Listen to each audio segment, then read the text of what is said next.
Welcome back to A to Z here on Locked On Sports Atlanta, free on YouTube and wherever you get your podcast. Search Locked On Sports Atlanta. Appreciate you guys choosing Locked On Sports Atlanta every single day. Make sure you subscribe to our YouTube channel as well. Give that thumbs up to all the content there.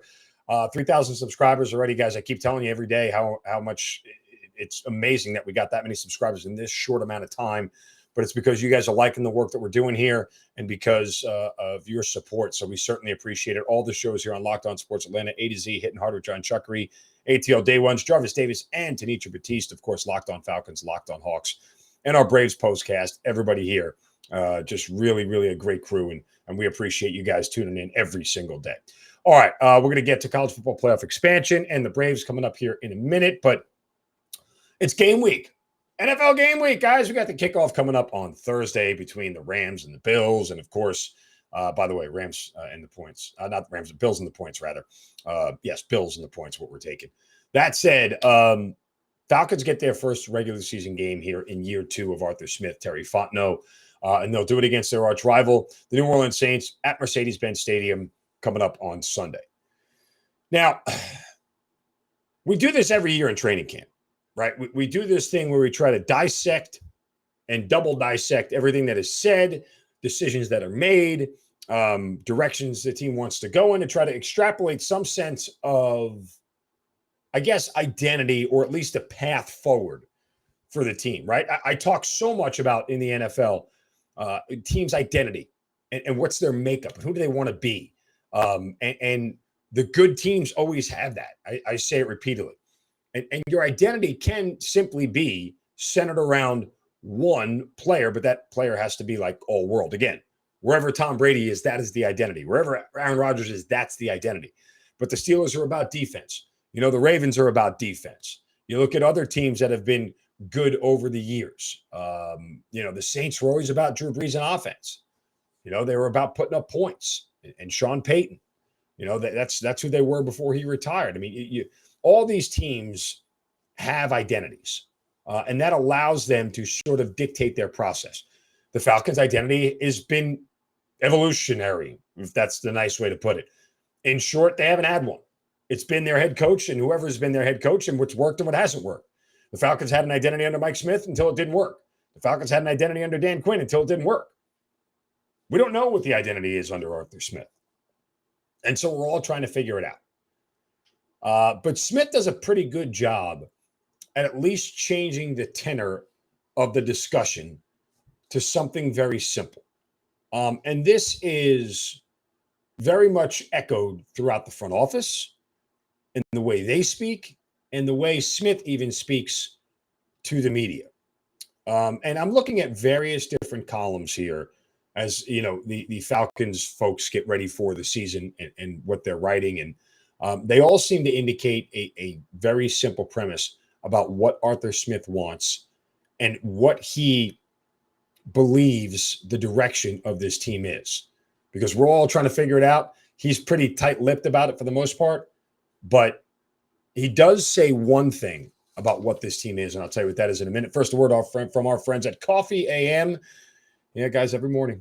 That's how I started. Coffee AM, pop it right in the Keurig, get the little K-cup, dump it in there, get my Coffee AM from Kenya because they can get you coffees from around the world, flavored coffees, teas, espressos, gift sets, whatever it may be. It's all at Coffee AM. And their coffee is so fresh because they roast it and shipped it on the same day or very close to it. That means when it arrives at your door and you open that box, that smell is going to just smack you right in the face.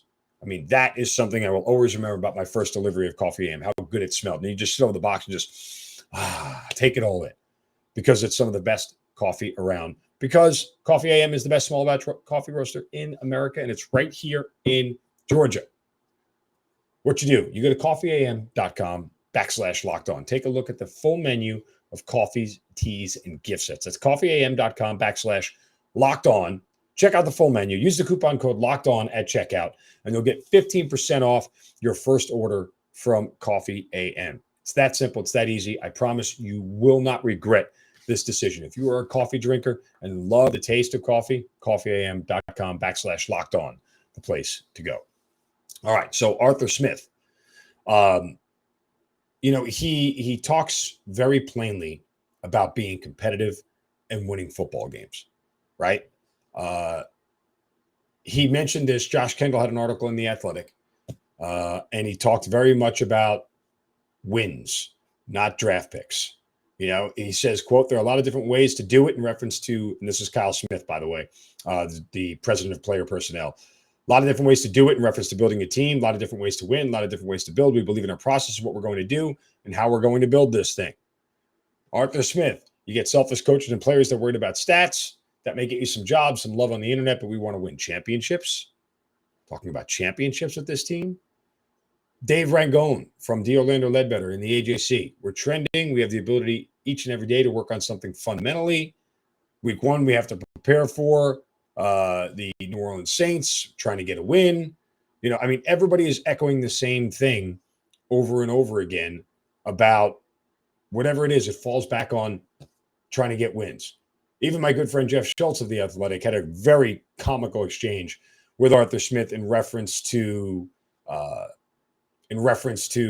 when Desmond Ridder might get some time or when he might play. And, you know, Smith is very simply saying, I don't get into hypotheticals.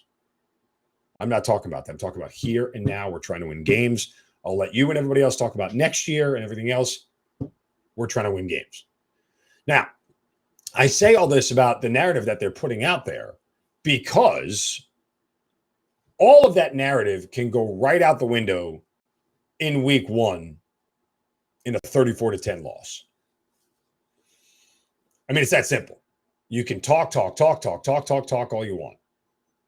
Can you produce?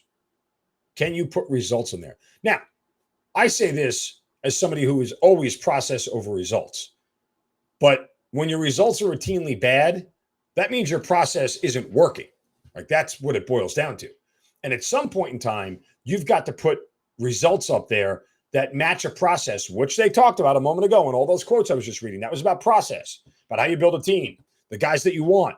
Can you win games? All those things. That's process. So can the results match their process? You'll find out in week 1, not in its entirety, but you'll find out. I've said repeatedly, I think this team will be more competitive than people think. I am couching that by saying, I don't think they're going to win more games, but I think they'll be more competitive.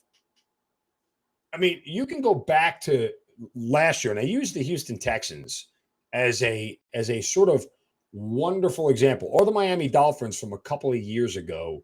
I think it was the year 1 or year 2 of the Brian Flores debacle.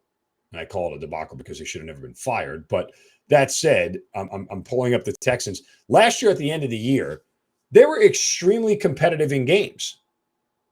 Remember, they beat Tennessee 22-13, lose a 1-score game to the Jets. They get blown up by the Colts, get blown up by Seattle, beat the Jaguars, beat the Chargers. A 1-score game to Tennessee. Like, down the stretch, they were competitive. In the beginning of the year, they lose by 10 to Cleveland, 24-9 to Buffalo, 24-9 to Carolina, 40-0 to Buffalo, 31-3 to Indianapolis, 31-5 to Arizona. Yeah, I mean, they were getting their doors blown off, but towards the end of the year, they started to be more competitive. I think you'll start to see that. Again, I don't know that's going to result in a lot more wins this year for the Falcons, but I think it's fair to say that they're going to be more competitive. And you'll see that in week 1. That should manifest itself in week 1. If it doesn't, all that talk, everything else that they've said all season long, all of the, I'm not getting into hypotheticals, you guys do that, all the slamming of reporters for being on the internet, all that stuff. Well, now it starts to be like, hey, man, it's you, it's not us. And that's the dangerous spot that Arthur Smith is in. But it's one I think he relishes and one I think he'll be okay at. All right, coming up next, Shovels of Wisdom as well. A key week for the Atlanta Braves, who are now just 1 game back. Now is when they have to play their best baseball. I'll explain why next, right here on A to Z on Locked On Sports Atlanta, free on YouTube and wherever you get your podcast. Search Locked On Sports Atlanta.